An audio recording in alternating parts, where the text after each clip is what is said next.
Hello friends, मैं प्रीति सोनी छत्तीसगढ़ से। फिर 2026 के लिए ना बहुत बड़ी बड़ी भविष्यवाणियाँ की गई है और हम देख भी रहे हैं कि जो भविष्यवाणियाँ की गई है वो झूठ नहीं सच ही साबित हो रही है। तो इसमें सबसे पहले भविष्यवाणी की गई है तो वो है प्राकृतिक आपदाएं की।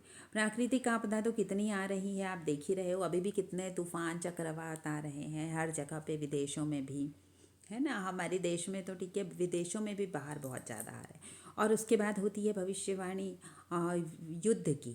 विश्व युद्ध की बोलते हैं, लेकिन विश्व युद्ध तो अभी पॉसिबल नहीं लग रहा है। जहाँ स्वयं भगवान आ रहे हैं वहाँ पर से कौन युद्ध करेगा। होगा तो जैसा छोटा मोटा, जैसे अभी पाकिस्तान के साथ हुआ था, ऐसा छोटा मोटा सा युद्ध भले हम लोगों का होगा, बाकी नहीं हो सकता भारत के साथ। और एक बात, भारत तो बल्कि सबकी हेल्प करेगा, समझौता कराएगा। भारत अभी बहुत बड़ी ताकत बनकर उभरने वाला है। इसका मेन कारण जानते हैं क्यों ऐसे भारत बड़ी ताकत बन गया? वो इसलिए बना क्योंकि अब बहुत सारे लोग धार्मिक हो रहे हैं। चक्रों में कुंडलिनी शक्तियों पे ऐसे उनका ध्यान जा रहा है और अपने कहना चाहिए सनातन धर्म के प्रति उनकी आस्था बढ़ी है, जो बहुत ज़्यादा ज़रूरी है। जो अपने धर्म से विमुख हो जाता है ना, वो कहीं का नहीं रहता। तो अभी लोगों की आस्था जो सनातन धर्म के प्रति जो है बढ़ती जा रही है। और उसका कारण भी आप जानते हैं कि क्यों अभी इतने लोग आस्तिक हो गए हैं। एक तो सबसे पहली बड़ी बात है, जो कल्कि जी की एनर्जी काम कर रही है, इसके कारण सबका मन परिवर्तन हो गया है। और दूसरी, देख रहे हैं कि इतना ज़्यादा दुनिया में ख़राब समय चल रहा है, तो सबके सर पर तलवार तो लटकी हुई है, तो डर की वजह से भी थोड़ा सा आस्तिक हो रहे हैं। चाहे कारण जो भी हो, लेकिन हम धर्म की ओर जा रहे हैं, ये सबसे बड़ी बात है। राजनीतिक अस्थिरता है। राजनीतिक अस्थिरता भी अभी देख लेते हैं कि छोटे मोटे जगहों पर तो चलेगा, लेकिन अभी मोदी जी को कोई नहीं हटा सकता। मोदी जी हैं, वो तभी वहाँ पद से हटेंगे जब कल्कि जी को राजपाट सौंप देंगे। तो बाकी जगह राजनीतिक अस्थिरता हो सकती है, यहाँ पर तो नहीं लग रहा है।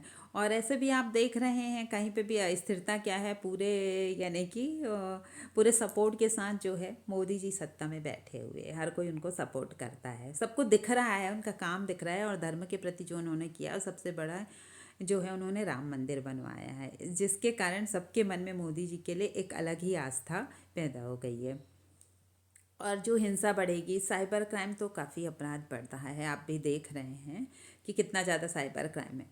तो कुल मिलाकर कहने का मतलब है कि 2026 जो है सच में बहुत भयानक होने वाला है। कलयुग का जो ये टाइम बोल रहे हैं ना, प्रलय काल है, ये वाकई में 2026 है। ये तो 25 से भी बहुत भयानक है।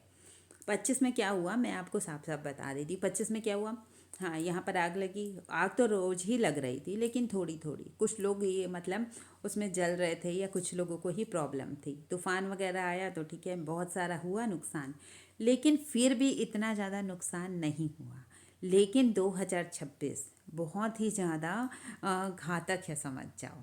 इसमें बहुत ही ज़्यादा प्रलय काल जो बोल रहे हैं ना, यही वो प्रलय है। और जिसको मानना है माने, नहीं मानना है तो भी हम कुछ नहीं कर सकते, है ना।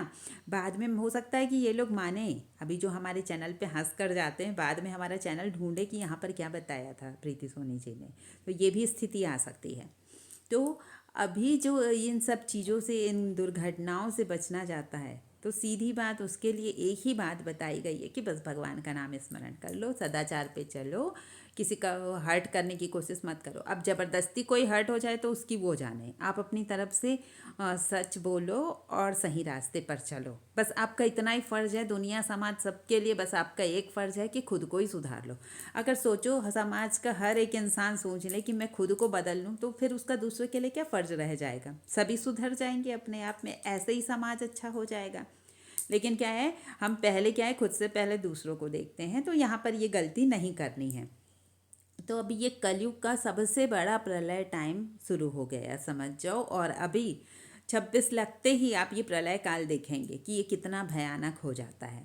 तो यहाँ पर हम यही कहेंगे कि सब कोई बच कर रहो, और थोड़ा सा जिसको नहीं लगता बहुत ब्रेव बनते हैं। और ये नया साल जो मना रहे हैं, कितने लोग नए साल की तैयारी कर रहे हैं। पिछले साल भी हमने देखा था, 2025 में नया साल जब आया था, कितने लोग उसका वेलकम कर रहे थे, ड्रिंक कर करके नाच रहे हैं, ये कर रहे हैं, वो कर रहे हैं, और कितने लोगों की डेथ हुई थी। 31 जनवरी के दिन ही। तो बहुत ज़्यादा अभी ठंड का टाइम रहता है, और जो ड्रिंक भी नहीं करता है उसको भी ये ठंड जो है नुकसान करती ही है।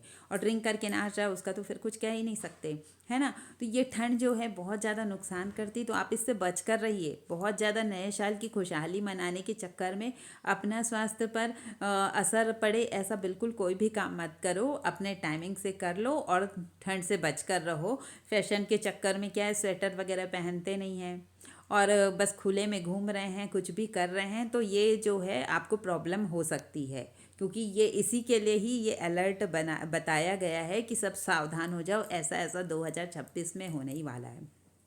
और अभी देख ही रहे हैं, जितनी भी भविष्यवाणियां हैं सारी की सारी सच हो रही है। ऐसा लगता है जितनी भविष्यवाणियां की गई है अभी 25 और 26 के लिए ही थी सारी की सारी। और 32 तक के लोग बोलते हैं, तो लगता नहीं है कि 32 तक का टाइम होगा कलयुग ख़त्म होने का। ये ऐसा लगता है कि 2026 ही लास्ट है। और 4,32,000 का भी लोग बोलते हैं, तो ये तो और भी पॉसिबल नहीं है कि 4,32,000 तक के ये दुनिया चलती रहे ऐसी की ऐसी। इतनी ख़राब स्थिति हो गई है, तो 4,32,000 तो पॉसिबल ही नहीं है। और 2032 तक भी ये भी पॉसिबल नहीं दिख रहा है आज की सिचुएशन को देखते ही। तो आप अपना ख्याल रखिए और अपना पेरेंट्स का भी थोड़ा ध्यान रख लीजिए। कुछ भी गलत करने के बाद जो आपके चाहने वाले हैं उन लोगों के बारे में भी सोच लीजिए कि आपके मम्मी पापा को कैसा लगता होगा। तो आप अपना ध्यान रखिएगा। Thank you friends.